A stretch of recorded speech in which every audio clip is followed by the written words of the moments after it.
Hi, my name is Suzan Smadi. Thank you very much for being here with me and being part of my journey. My blog is sacredconnections8, the number.com. Please subscribe. Sometimes I put out some content in there too. And if you haven't done so already, subscribe now. I really appreciate you being here. I wanted to talk about today my BQH session. So I'm a BQH practitioner, but I really wanted to experience being on the other side and being the client so that I would have a better understanding of what my clients are going through. And what is BQH? Well, BQH is Beyond Quantum Healing. And it's actually a process. There's an interview process, and then there is an induction, which is the hypnosis part. And what that is that the clients would be put into a very relaxed, aware state of consciousness. So you would be connecting to your subconscious and even to your superconscious and your higher self and your inner guidance. All these terms and labels are pretty much the same thing. They really mean the same thing. You can connect to guides. What guides are, in my belief, in my opinion, in my view, my perspective, is guides are just simply other aspects of ourself. And the reason I say that is because in oneness, there is no separation. Okay, so if I have a guide whose name is John or Metatron, that sort of separates me and the guide. But in fact, I want to suggest for you to see if you can actually see it from a different perspective, which is that the guide is actually another aspect of yourself, because we're not separate. We're one whole unit. And what I mean by that is that our soul is one. So even though I'm here now as my name, Suzan Smadi, speaking to you, that is part of me. It is not the whole of me, right? So I have a soul, and my soul is your soul. It is everyone's soul, because there is just one soul. It is that creative force, that supreme creative force that is one whole soul. It could never be separate from anything else. So then we have the spirit. The spirit is our awareness. It is the I, from the I am that I am. It is the I. It is what I'm aware of when I'm meditating. I'm aware that I'm aware. Does that even make sense? I hope it does.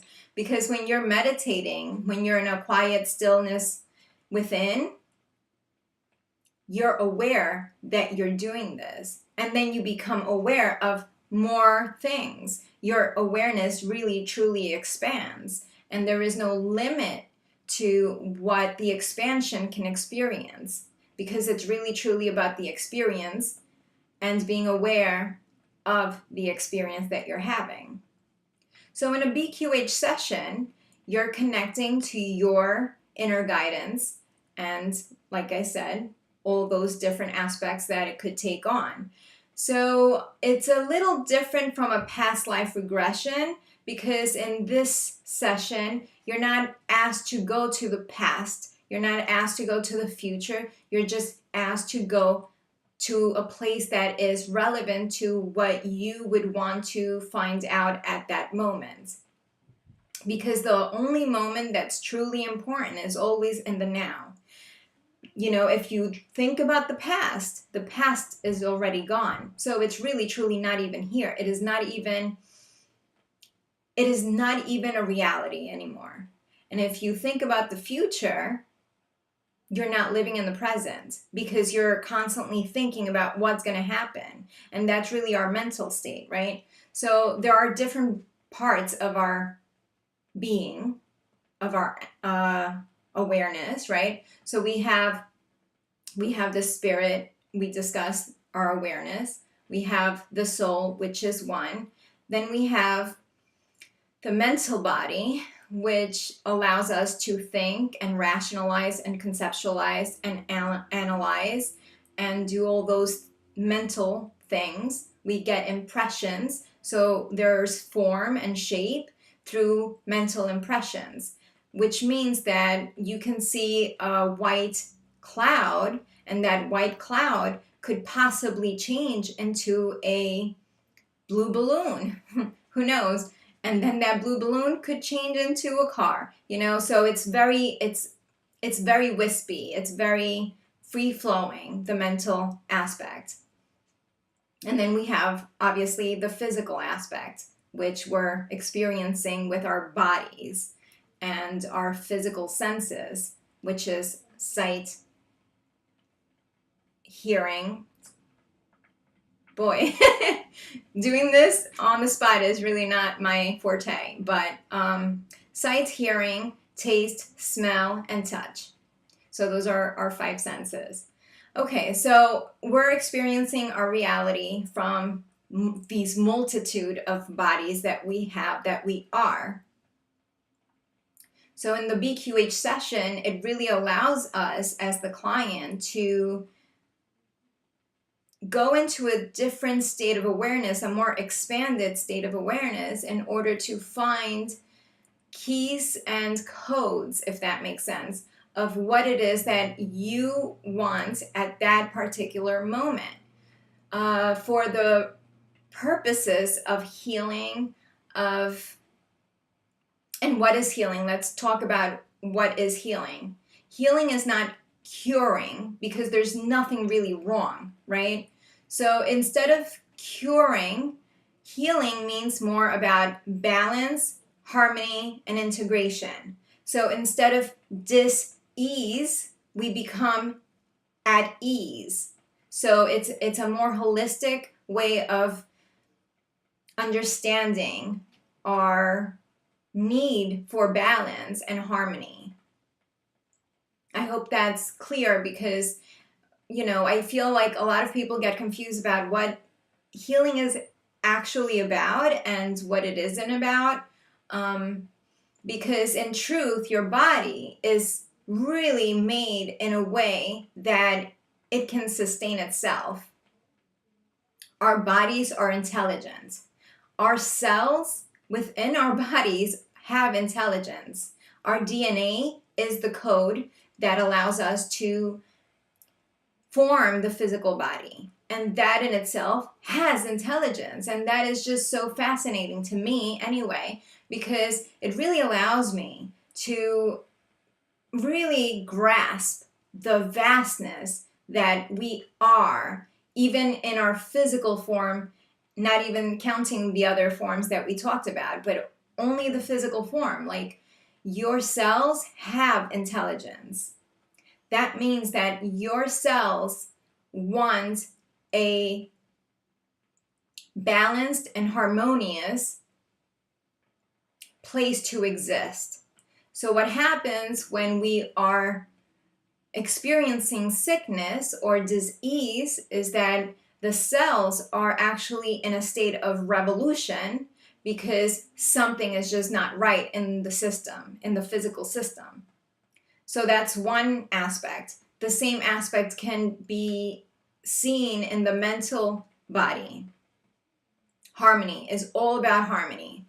Emotional body also. We want harmony. That is the whole key. So what happens when we have war? There is no harmony, right? So when there's war in the physical body, that's when you don't feel well. You'll have a cold. You can get cancer, all these different types of illnesses. So in healing, the whole point is to reintegrate and harmonize and become whole by balancing. So that's really how I would describe what healing is.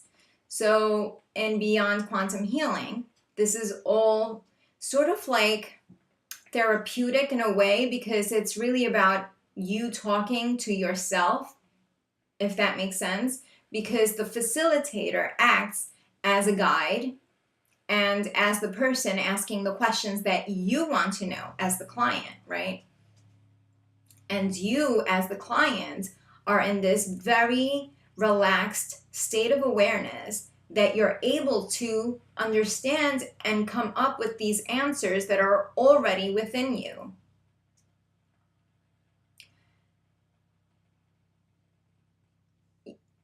Trust that everything happens for a reason, because everything is happening for our highest and best.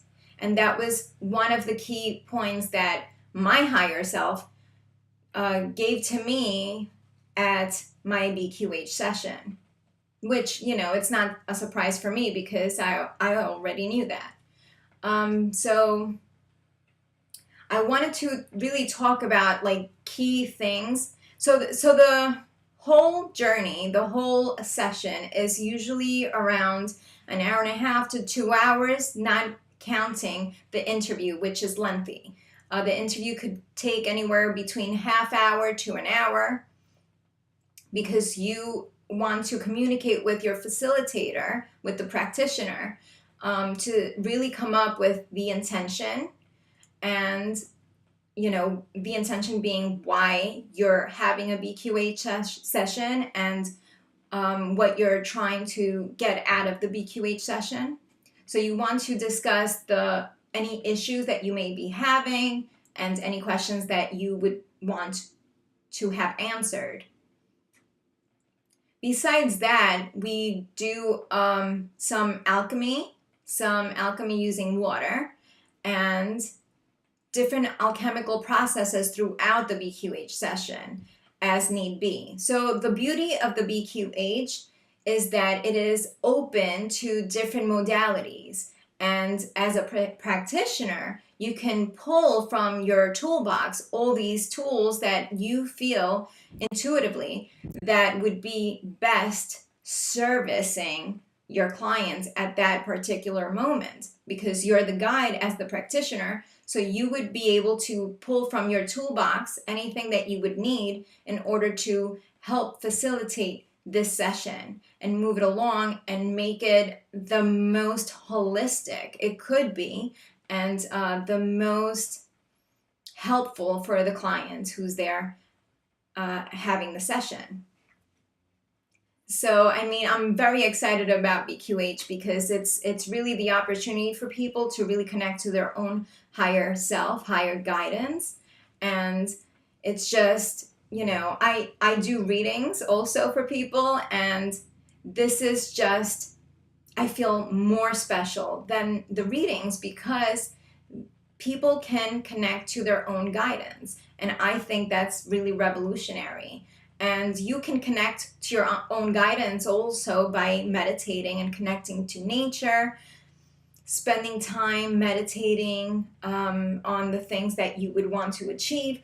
So the key about how to know if your ego is talking to you, if there is such a thing as an ego, how to know if your mind is talking to you as opposed to your soul, okay? So the inner guidance, your intuition, would sound like a stillness. It is a quiet. It is a powerful knowing that comes. There's no thinking. There's no story behind it. It is all knowing and all accepting. It's all loving. It's unconditional love. So your higher self loves you, obviously. Obviously loves you so much and wants you to succeed so much that unless there's a dire need, there's no reason for the guides or our inner guidance to jump in and you know, tell us, you know, stop right there unless there's a dire need, and then that will come up. And that would be a forceful stop, you know. But otherwise, it would be a very quiet stillness. That is what our higher self sounds like. And loving, like I said. The ego or the mind, on the other hand, is very interested with the stories and will try to rationalize everything. And it's like that stream, like I'm talking now, so you would hear that talking within your own mind, right? So when you're thinking in your mind, you don't have to think as you speak, but when you're thinking, you can hear that process, how you're rationalizing things and how you're coming up with stories and scenarios and conceptualizing and analyzing and putting into boxes, right? And it has a tendency also, your mind, to play fear and magnify the fear, really amplify it, so you actually feel the fear, and that would prevent you from moving forward with what it is that you want to do from your heart, right? It's very tricky that way. So what we want to do is we want to connect to our higher self through our heart, right? And listen to that inner stillness that's within our heart and take risks based on that. Now, this is something that came up in my BQH session. So taking risks from that place of heart is not crazy. But according to my higher self, taking risks from the mind space, that's the crazy part, okay? So I just thought that was pretty interesting and funny. But something else that I wanted to talk about my session was that, it's come into my attention that a lot of people talking about the event and Ascension, especially on YouTube, are playing up like the fear a lot. So, and they're talking about conspiracy theories. I've heard that a lot, which sometimes I like to listen to. I find it interesting.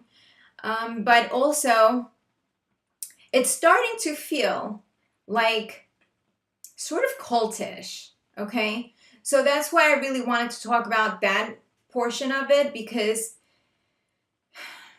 if you're feeling any sort of fear, and if you're feeling like, this sort of feels cultish, if I'm watching a video and it kind of feels like off, or it feels like they're trying to make me feel like, I don't know, there's a agenda happening, and I mean, that's very fear-based, right? So if you feel any uncertainty or any sort of fear, use your heart. Use your discernment. Because at that point, your discernment from your heart space, it's not judgment. It's not judgment. It's actually very non-judgmental. What the discernment is simply knowing what's in alignment and what is not in alignment. That is what discernment is, and that is what your higher self will always communicate with you through your heart. Alignment, non-alignment. There's no judgment in that. Alignment, no alignment. That's all it is, right? And it's that, again, that very simple, all-knowing inner guidance that has that discernment, because it has that world view. It has that vast view from all perspectives, and wants what's best for you, and knows you, right? And knows your alignment. So if you listen to that inner guidance, your heart space, your compass, okay, will always point you to the true north. Will always point you to what is in alignment by your feeling state. Okay, so my higher self is talking a lot about the feeling state, which doesn't surprise me at all, because, that's what I do. Another thing that I wanted to talk about quickly is how my VQH session started. So it was really interesting, because instead of a life, like a physical life, I was the energy. And so I saw myself as energy, and I saw ourselves as energy patterns. And it was very flowing, and it was different colors and really pretty. But in the center of all these different wave patterns, right, was the I. And the pupil was the void. So I felt that the pupil, right, from the I, had this magnetic pull, sort of like a gravitational pull. And according to what we talked about, my facilitator and myself, my practitioner and me, is that my higher self said that the I, or the void, really, that's really what it is, but it looked like an I to me. That's how I not conceptualized it, but that's what I perceived. So the I and the void is darkness, right? So it's playing the roles of darkness and light, not bad and good, just different levels of awareness. And in the I, you would get pulled into it, but you did have a choice to whether you want to be pulled into the I, into the void, and create from there, or you could create from the outside point, still as the energy pattern that you are, right? And then it was made aware that we can actually do both simultaneously. So we could create from the void, and the beautiful part about the void is that it's actually all potential, limitless. There's no time, there's no space, it's just stillness. It is the 0 point of creation. And it's just, it's all loving. It's just really beautiful. So that's the void. And then as the wave patterns, as the energetic wave patterns that we are, even understanding ourselves to be separate, even though we're still part of the wholeness that is, right? We could still create from that place, which is what we're doing now here, right? So we're always creating from a vibrational state. We're always creating from a feeling state. So even though thoughts become things, it is through the feeling that makes it happen. It is the feeling that fires the actual creation. Okay, that's a lot. So from the feeling state, we create. Now, if you're in the void, you don't need a feeling state. You don't need anything else. You're creating from full potential, from limitless potential. The world is your oyster, is what I'm hearing. Okay, so I mean, there is no limits to what you could create from the void, from the stillness, because there's no attachment. As opposed to if you're outside of the void, you still sort of have an attachment. You still have an attachment to what you feel you are, what you are aware that you are, if that makes sense. So there's some sort of attachment still as the wave pattern, as opposed to just being within the void. Another thing that came up is that the void is very connected to our sacral chakra, which is not a surprise, I believe. But our sacral chakra is our creation point. So energetically, right, the chakras are portals of energy, and they control different levels of awareness. So energetically, that is our creation point. And it works very in alignment with the heart, actually with all of your different systems, all of the different portals and points of awareness, but specifically from the heart, because the heart knows. The heart is intelligent. and it has its own intelligence. If you wanted to look up more on that, I would suggest look into Heart Math Institute. They have tons of studies about how the heart knows and how the heart has intelligence on its own. So what else did I want to share today? It was made very clear that if we're concentrating so much on what's going to happen, we're not living life. So the suggestion was, specifically for me, but I feel like it's really for all of us, the suggestion was stop paying attention to all the prophecies and all the revelations, right? And all the thoughts and opinions and what have you about the event. And the event really is Ascension. And the Ascension is happening now. There's no, there's no time. So there's no yesterday, there's no tomorrow. It's always happening now. So as we're rising up, because this is really like a cycle, it's a very natural process, in fact, because as it was explained to me, these cycles are going up and down, up and down. There's all these patterns, and our realities are made of patterns. It is our perceptions that can actually receive the information and make sense of the patterns that it's receiving, okay? And then we put meaning behind it as the human. We put meaning behind the perceptions. So it's based on all these vibrations and all these frequencies because we're vibrational beings, right? So it is a natural cycle.